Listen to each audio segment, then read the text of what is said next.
വീട് വെച്ചതിന്റെ കടമൊക്കെ ഉണ്ടോ? പിന്നെ വീട് നമുക്ക് ലോണാണ്, അപ്പൊ അതിന്റെ കടമുണ്ട്. പിന്നെ ഇതിന്റെ CC ഉണ്ട്. നമുക്ക് അങ്ങനെ ഞാൻ പറഞ്ഞില്ല, ഫിനാൻഷ്യലി നമ്മൾ സെറ്റ് ആയിക്കൊണ്ടിരിക്കുന്നേ ഉള്ളൂ. അപ്പൊ വണ്ടി എടുത്തെന്ന് പറയുന്നത് ഞാൻ പലപ്പോഴായിട്ട് സിനിമയിൽ വർക്ക് ചെയ്യുന്നതാണ്. പെട്ടെന്ന് ഒരു ആർട്ടിസ്റ്റിനെ കാണാനായിട്ട് പോകണം എന്നൊക്കെ വിചാരിക്കുമ്പോ ഞാൻ ബൈക്കാ ഉള്ളത്. അപ്പൊ ഒരു ദിവസം ഇതുപോലെ മഴ നനഞ്ഞ് ഭയങ്കരമായിട്ട് ഇതാ ചെന്നത്. അപ്പൊ ഒരു ഹോട്ടലിൽ ചെന്നപ്പോഴേക്കും കയറ്റിയില്ല. അവർ അങ്ങനെയുള്ള ഹോട്ടലിലാണല്ലോ താമസിക്കുന്നത്. അപ്പൊ അന്നൊരു ഭയങ്കരമായിട്ട് ഒരു ഇതുണ്ടായി. അതായത് ഞാൻ കാരണം ആ ഒരു സിനിമേനെ ബാധിക്കുന്നുണ്ട്. സ്വാഭാവികമായിട്ട് സ്ക്രിപ്റ്റ് റൈറ്റർ കൂടെ ചെല്ലേണ്ടി വരും. അപ്പൊ അങ്ങനെ പിന്നെ പലപ്പോഴായിട്ട് പരിപാടികൾക്ക് പോകുമ്പോഴും ഒക്കെ അങ്ങനെ ഒരു ബുദ്ധിമുട്ട്. ശരിക്കും വിഷമിച്ച് കാണുമല്ലേ ആ സമയത്തൊക്കെ?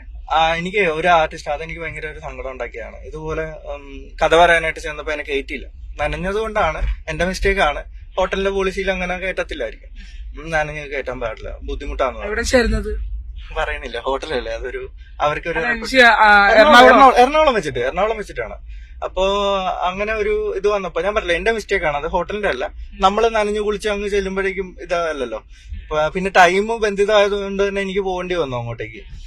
പിന്നെ എനിക്ക് ഒന്നാമത്തെ കാര്യം, അപ്പൊ എനിക്ക് ഊബർ വിളിക്കാൻ ആ ഒരു ഐഡിയ ഒന്നും പോയില്ല, ഞാൻ അങ്ങ് പോവുമായിരുന്നു. അപ്പൊ ഞാൻ പിന്നെ ഓർത്തു ഒരു നമ്മുടെ പാതിരപ്പള്ളിന്നാണോ സ്കൂട്ടറിൽ അവിടെ വരെ പോയത്? ഇവിടുന്ന് ആലപ്പുഴയിൽ നിന്നാ പോയത്. ആലപ്പുഴയിൽ നിന്ന് ബൈക്കിൽ അങ്ങ് പോകും. ഞാൻ എറണാകുളത്തേക്ക് പോയി. ഞാൻ എറണാകുളത്തല്ലായിരുന്നു അപ്പൊ താമസിക്കുന്നത്. പിന്നെ എറണാകുളത്ത് താമസിക്കുകയാണെങ്കിൽ നമുക്ക് പിന്നെ ഒരു ടൈം കാൽക്കുലേറ്റ് ചെയ്ത് ഇറങ്ങാൻ പറ്റും. പക്ഷെ ഇപ്പൊ റോഡ് പണിയൊക്കെ നടക്കുന്നതുകൊണ്ട് തന്നെ നമുക്ക് എത്ര വർഷമായി, അപ്പൊ നമുക്ക് ആ ഒരു കാൽക്കുലേഷൻ വെച്ച് നമുക്ക് ഒരിക്കലും പോകാനും പറ്റത്തില്ല. അപ്പൊ അങ്ങനെയൊക്കെ ഉള്ളത് ഒരു ഇതിലായിരുന്നു. പിന്നെ കാറ് മേടിച്ചിട്ട് ഇത്ര ആളായി? 1 വർഷം അത്രേ ആയുള്ളൂ.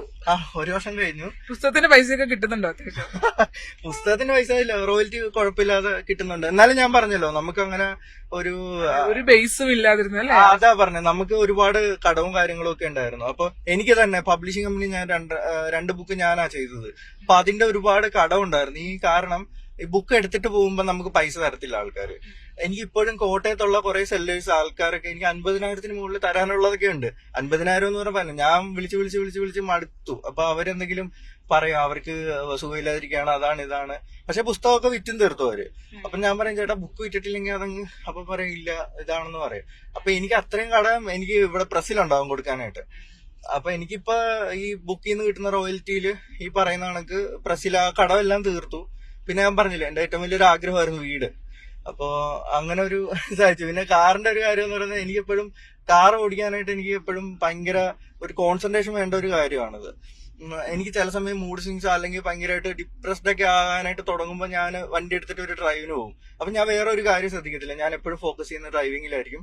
ഇപ്പൊ തന്നെ ഞാൻ നോക്കാത്ത അതുകൊണ്ടാണ് ഇതിലേക്ക്. ഞാൻ എപ്പോഴും റോഡിൽ നോക്കി ഭയങ്കരമായിട്ട് നോക്കിയിട്ട് വണ്ടി ഓടിക്കത്തുള്ളൂ. അങ്ങനെ ഒബ്സർവേഷൻ അല്ലേ? ഒബ്സർവേഷൻ. എന്നിട്ട് മറ്റുള്ള ഇത്രയും മനുഷ്യർ ഇവിടെ എല്ലാം ഒരു ഇപ്പൊ നമ്മൾ ഒരാളെ തട്ടിക്കഴിഞ്ഞാൽ അയാളുടെ ഒരു വരുമാനം കൊണ്ട് ജീവിക്കുന്ന ഒരുപാട് കുടുംബം ഉണ്ടാവും ഇവിടെ.